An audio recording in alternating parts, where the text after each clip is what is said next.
What's up, everybody?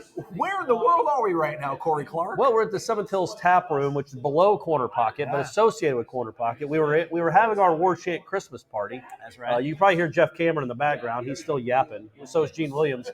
And we got the news that Trey Benson, the Benson burner, as I've always called him, is coming back to Florida State for another year. So that's very exciting news. It's a waterfall of good news for Florida State fans. As Corey said, Trey Benson has announced that he will return in 2023. A little bit of maybe apprehension that after a really solid season, running over 900 yards, showing what you're proven and capable of, that maybe he'd want to, as a running back, you don't have that much of a window. Maybe you'd want to leave. Maybe not all that surprising, but ultimately a really important piece of the puzzle if we want this thing to get where it can get next year. Yeah, I mean, you look at Trey Benson, I don't know that you would say there are, 6 better running backs in the country than him this year, or 10. I mean, he's certainly an elite running back. He proved to be an elite running back this year. Breaking tackles, I mean, he just throws dudes off him. Another year to be bigger and better. Another year in the system. Man, maybe not the best of news for like Trayshawn Ward, but for Florida State fans, it's incredible news because you have what I think is probably the best returning running back in the conference coming back. I think you probably have the second best or best returning quarterback coming back. And we talked about this, like they already have an elite offense. If they all come back another year, good grief, man. I mean, you're looking at one of the, 4 or 5 best offenses in the United States.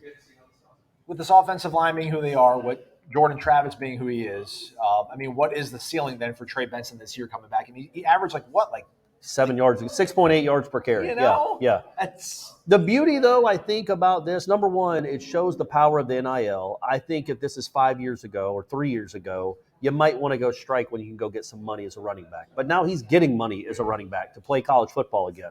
But also, it's totally legal, everybody. It's legal. Do it, man. Yeah, do it. Talk about it. It's above the table. Yeah. But also, I think with him and with Norvell, you're not going to be run into the ground. He's not. I was joking about Trayshawn Ward, but he can come back. Toafili can come back. Rodney Hill announced he is coming back. Oh, did he? Yeah. So you can. Nice. So all these carries, you're not going to be getting 30 carries. Keziah Holmes too. I mean, there's a lot of. So these carries will be split up where you can go a whole year, even as Trey Benson, and average 15, 16 carries a game. So your body's fresh and you're not getting run into the ground like so many of these college coaches do, including the guy that used to be here, whose A&M running back is going to the league. I mean, he would run him 38 times a game. Trey Benson, I think the most he ever had in a game this year was 16 or 18 carries. That's got to be appealing too. I know my coach isn't going to run me into the ground. I know I'll still have some legs ready when the NFL comes calling. Yeah, it feels counterintuitive. Like you want the ball constantly. You want 25, 30 carries, but you're thinking, people are like, oh, if he comes back next year, 1,200 yard, 1,300 yard season, it's just basically come back, run it back. Yeah. Did we this past season? He'll probably set you up for just a fine of an NFL career. Yeah, absolutely. I mean, he's shown what he can do already. But also, it's nice to have other good, capable backs near him that you don't have to. Okay, Trey Benson's our only hope to move the ball. That's not it at all at Florida State. So Trayshawn Ward is a good running back. Toafili's a good running back. We both think Rodney Hill could be really good. So Trey Benson isn't going to be dependent on to carry the offense. He's just going to be a part of the offense. He's just a really good part of the offense. That's nothing but good news around here, man. Are you kidding me? And I'm not even waiting for the other shoe to fall. It just feels like this is what it is now. We just live in Shangri-La now covering Florida State. Good news all the time. Nothing but good news. I mean, don't jinx it, man. That's crazy. You don't care, do you? You just don't care. You don't care about that. Not worry. I've had 2 Pilsners, everybody. Yeah, man. It's a Christmas party. It's a party, everyone. Show what you got real quick, Corey. Well, it's your gift.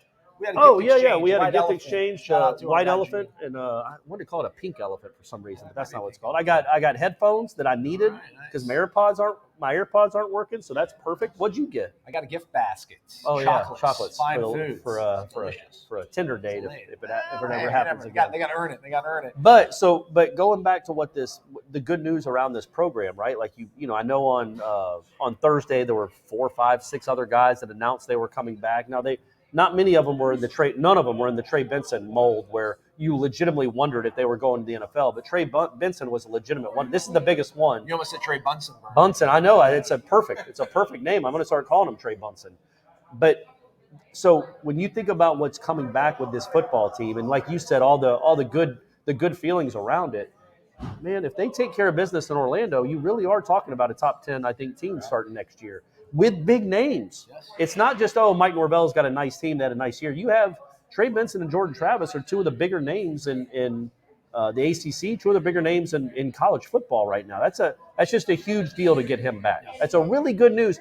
Florida, because you would have thought, man, Florida State, okay, they had a good year. Like Jermaine Johnson, and we all knew he was leaving anyway. He was a fifth-year guy, but he has this great year. He has this breakthrough year, and then he's gone. And you thought maybe that could happen with Trey Benson too. But no, Trey Benson's coming back. There's a couple guys still left out there that you really want to come back. But getting Trey Benson, you'd love to get his roommate to come back too. But getting Trey Benson back is a really nice way to. Well, it was a nice way to celebrate our Christmas party. Who's next? Fabo? Fabo, you coming back, Fabo? Yeah, Fabo, Jared Verse. Look at all the goodwill these guys get, man. Look how excited fans are for them. What's wrong with you guys? Do it for the retweets. Do it for the likes, kids. That's right. NFL career. All right, plenty more coming up throughout the days and weeks ahead here as that 45-day window is still wide open for these kids to announce and move about. Michael Langston's got everything on the premium recruiting board, but you need to be a member at warchant.com to do that. Sign up. It's only $10. In the meantime, you can just hit the thumbs up. That's totally free, and we appreciate that nearly as much as well subscribing to our YouTube page. Can I say one thing real quick? As long as it's shouting out Tom Lang for being back there, making everything work. Yeah, T. Lang. I always shout out T. Lang. Merry Christmas. And Tom Lang. And he came up with the Benson burner nickname. Okay. So I got to give him credit for that. I'm going to steal it, but I'm giving him credit. But I also think it says something about what Norvell is building. Obvious NIL matters, but these guys really do like playing football here, and they do want to come back and be with these guys for one more season. I think that does matter. I think what he's built is not just a program where, okay, I'll get you the league, we're going to win some games, but they really do seem to have like a, and I know it's corny. The climb's got the B's brotherhood. That's what I was going to say. I know it's corny, but man, there does seem to be this brotherhood with these guys where they really do want to come back and play with each other one more year, even if they're putting off the NFL for a year, which Trey Benson clearly was. So it says a lot about Mike Norvell, I think, in the program he's built. Again, as you said, the way he manages the guys too, they don't mind playing for him as well. In case you're wondering, we don't always have microphones and adapters and a camera on us. This is all the equipment that Robert Cooper used. Shout out to Coop. It was all in my car. And also, we need to shout out the foot massager, which is Tom's foot massager box, which is holding the camera that y'all are looking through right now. All right, that's a wrap for us. Please hit the thumbs up on the way out. Stay connected to warchant.com, the ultimate Seminole sports source.